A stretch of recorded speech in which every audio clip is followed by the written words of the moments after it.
자, 이번 시간은 여러분 교재 기준으로는 지금 6페이지 보시게 되면은요, 그 이제 용어 정의라고 나와 있죠.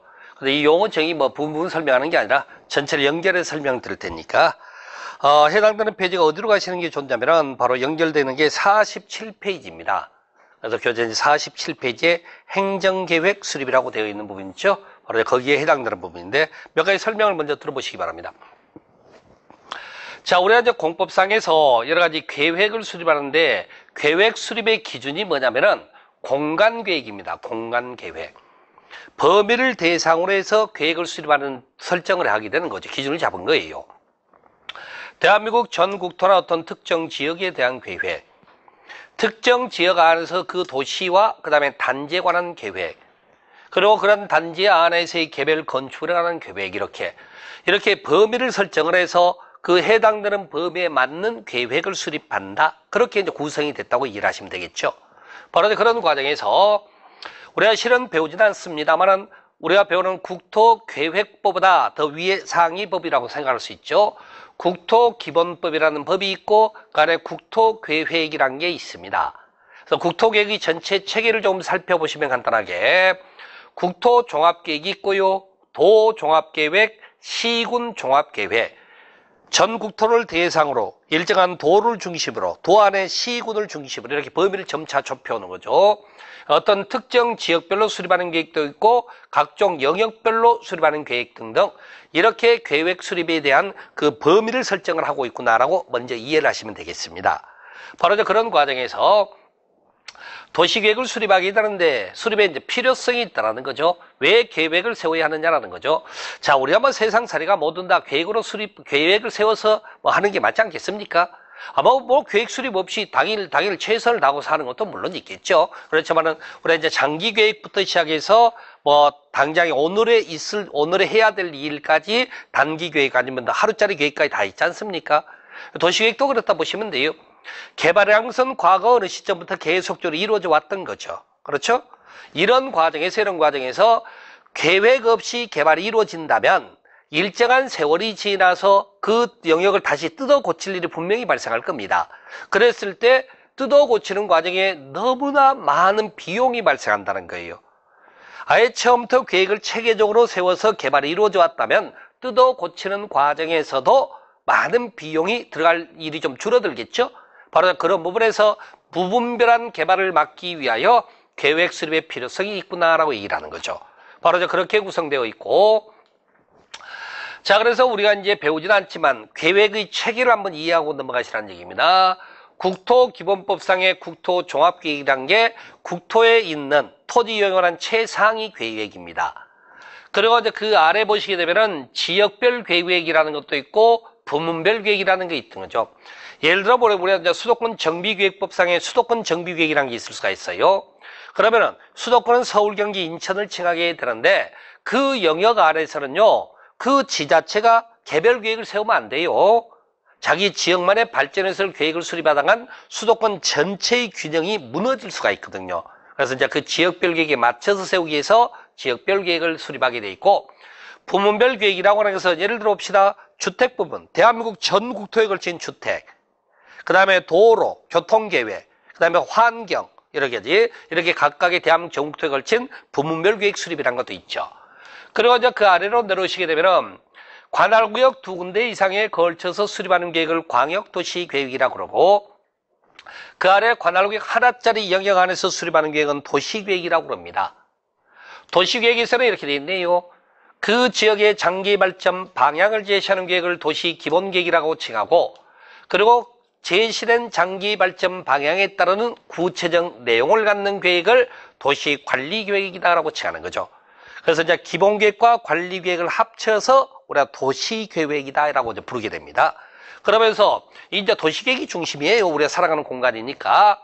바로 이 과정에서 이제 다른 법률에 따르는 토지 이용 계획을 수립하기 위해서는 이제 도시계획에 맞춰야 한다 그 말이죠. 이렇게 구성이 된 거죠. 여기다 이제 추가적으로 광역도시나 도시계획의 영역 안에서 국가의 정책적 목적 달성을 위하여 수립하는 계획을 또 국가계획이다 그렇게 부를 수가 있어요. 국가계획이라는 게 있게 되는 거죠. 그리고 이제 도시관리계획 안에서 어떤 특정 부문별로 수립하는 계획은 도시 지구 단위 계획이다라고 칭하는 거죠. 이런 형태로서 이제 계획이라는 것도 체계 관계가 있다는 겁니다. 서열 관계라고 얘기를 합시다. 죄송합니다. 우리가 이 체계 관계를 왜 여러분이 아셔야 되면은 아까 보세요.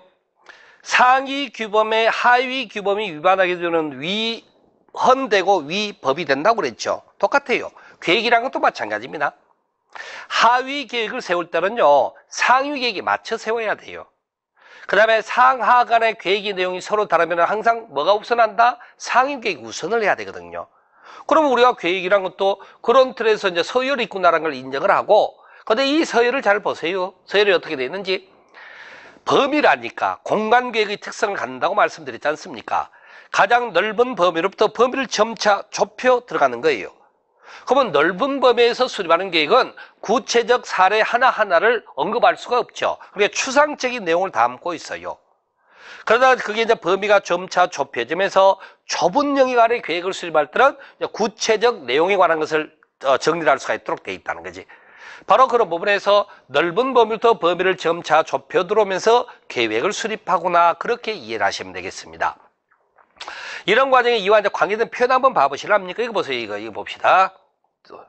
이거 보시게 되면은, 자, 우리가 이걸 도시계획이라고 그러죠, 지금. 자, 다른 법률의 이 관계를 보는 겁니다. 이 두 가지 관계를.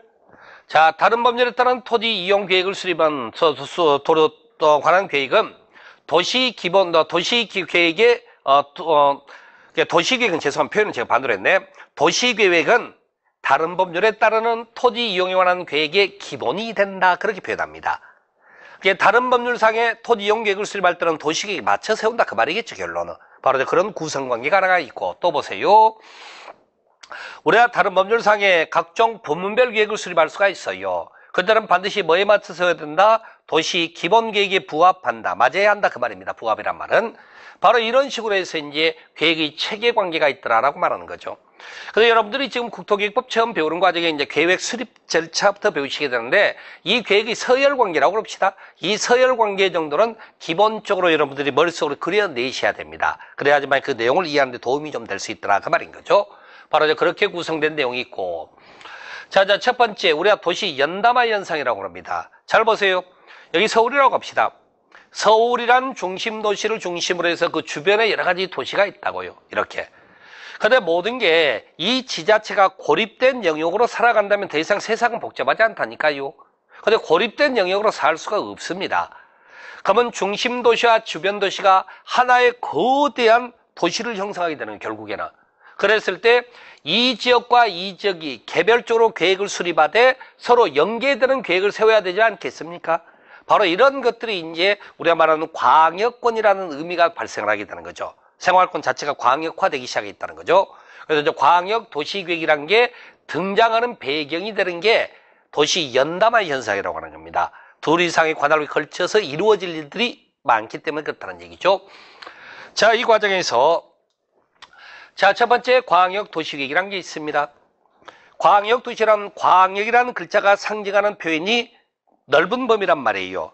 그 넓은 범위라는 것은 반드시 인접한 둘 이상의 영역에 걸쳐서 계획을 수립하게끔 돼 있다. 그 얘기죠.